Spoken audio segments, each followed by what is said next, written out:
Bon matin les amis, j'espère que tout le monde va bien ce matin. Ce matin, je vous parle des esprits familiers. Ce sont les esprits les plus dangereux dans ta vie, les plus dangereux. Il y a deux raisons qui expliquent cela. La première raison, ce sont les esprits qui veulent te dominer. Ils veulent prendre la place de Dieu dans ta vie.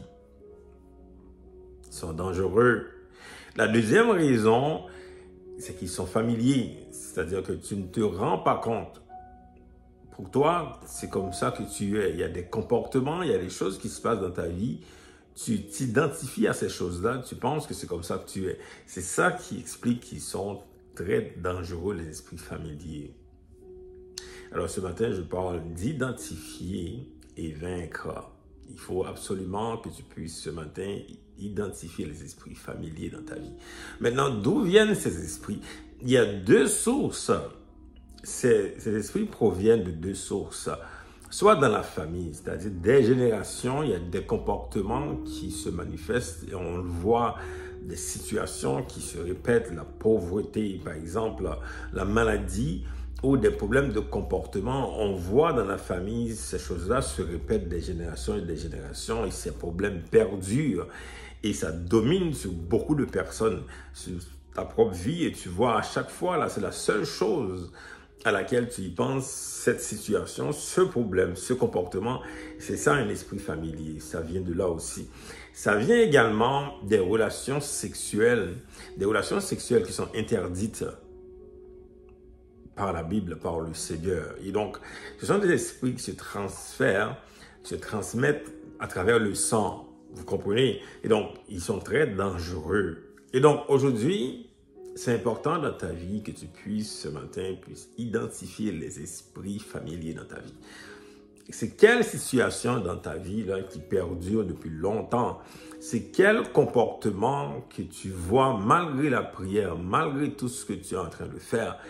Ça reste dans ton mental, ça reste dans tes pensées. Il y a des personnes qui prient, elles sont en train de prier, mais il y a des choses qui sont là dans leurs pensées. Vous comprenez que c'est très dangereux. L'esprit familier domine sur toi, même si tu parles de Jésus, même si tu parles du Seigneur, l'esprit familier domine. Et c'est ça qui est dangereux ce matin, alors que Jésus a dit, nous devrions aimer Dieu de tout notre cœur. S'il y a quelque chose qui prend place, c'est ça la domination, quelque chose qui prend place, qui veut remplacer Dieu littéralement, qui veut détrôner Dieu dans ton cœur. C'est ça l'esprit familier. Et ce matin, il faut identifier absolument, prendre le temps d'identifier dans ta vie les esprits familiers, soit une maladie, soit un problème. Peu importe la situation, si ça perdure depuis des années et des années, c'est l'œuvre d'un esprit familier. Ce matin, il faut le chasser. La façon la plus efficace de vaincre un esprit familier, évidemment, après l'avoir identifié, la façon la plus efficace, c'est la repentance. Tu viens devant le Seigneur, tu dis, Seigneur, je me repens. Je me repens de ces choses dans ma famille que je vois là, qui sont en train de m'arriver à moi, d'arriver à moi-même.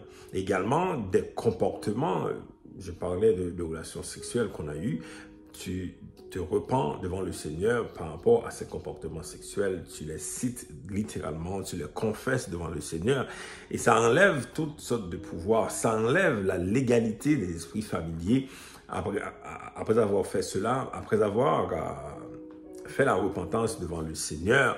Ils n'ont absolument aucun droit légal sur toi. Et c'est là maintenant que tu déclares le sang de Jésus-Christ. Tu déclares que ces esprits te quittent au nom de Jésus-Christ. Ils n'ont pas le choix. Ils n'auront pas d'accès sur toi. Parce que quand un esprit est identifié, c'est très facile de le chasser. Alors, identifie ce matin les esprits familiers dans ta vie et confronte ces esprits par la repentance devant le Seigneur et tu les chasses au nom de Jésus. Voilà les amis ce matin. Que le Seigneur vous bénisse. À bientôt.